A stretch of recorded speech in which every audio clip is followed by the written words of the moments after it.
ایک بہت بڑے صحابی ہیں حضرت حنظلہ، آپ نے نام سنا ہوگا، جن کو غسیل ملائکہ بھی کہتے ہیں۔ اتفاق سے شادی ہوئی تھی اور اسی رات صبح ہوتے ہی اتنا موقع نہیں ملا کہ وہ غسل کر سکیں۔ حضور پاک صلی اللہ علیہ وسلم کی طرف سے اعلان ہوا اللہ کی راہ میں لڑنے کے لیے، فوراً اسی وقت چلے گئے، شہید ہو گئے۔ اب چونکہ جنابت کی حالت میں تھے، لوگ غسل دینے لگے، حالانکہ شہید کو تو غسل نہیں کیا جاتا ہے، لیکن یہ جنابت کی حالت میں تھے۔ حضور نے فرمایا کہ انہیں غسل مت دو، 70,000 فرشتے ان کو غسل دینے کے لیے آئے، اسی لیے ان کو غسیل ملائکہ بھی کہتے ہیں۔ انہی کا واقعہ ہے، ایک مرتبہ بےتاب ہو کر، پریشان ہو کر مارا مارا پھر رہے ہیں اور لوگوں سے کہتے پھر رہے ہیں نافق حنظلہ، نافق حنظلہ، حنظلہ منافق ہو گیا۔ حضرت صدیق اکبر رضی اللہ تعالیٰ عنہ کے پاس پہنچے، پریشان حال، کیا بات حنظلہ؟ کہنے لگے کہ حنظلہ منافق ہو گیا۔ پھر کسی اور کے پاس پہنچے، کہا حنظلہ منافق ہو گیا۔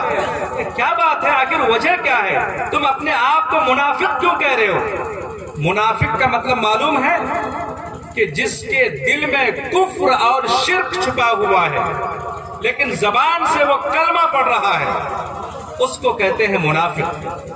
حضرت صدیق اکبر رضی اللہ تعالیٰ عنہ نے ان سے پوچھا کہ تم تو پکے مسلمان ہو، حضور کے پکے عاشق ہو، تم کیسے منافق ہو گئے؟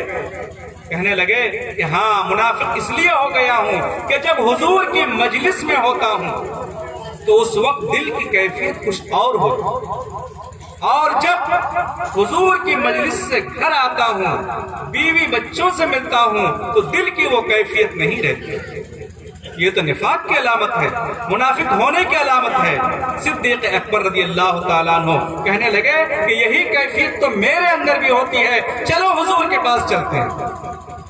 بتائیے، انبیاء کے بعد سارے انسانوں میں سب سے افضل سیدنا ابو بکر صدیق رضی اللہ تعالیٰ، یہ ہمارا ایمان ہے، عقیدہ ہے۔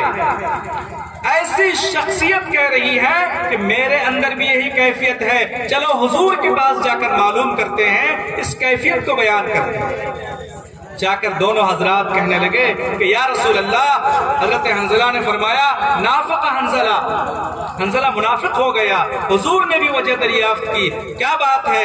حضرت حنظلہ فرمانے لگے کہ یا رسول اللہ، جب آپ کی مجلس میں ہوتا ہوں تو دل کی کیفیت کچھ اور ہوتی ہے، اور جب وَإِذَا عَافَسْنَا الْأَزْوَاجِ نَسِينَا كَثِيرًا مَا كُنَّا نَحْفَظُ، کہ جب بیوی بچوں کے پاس جاتے ہیں، اپنے کھیت کھلیان میں ہوتے ہیں تو بہت سی چیزیں بھول جاتے ہیں، وہ کیفیت نہیں رہتی۔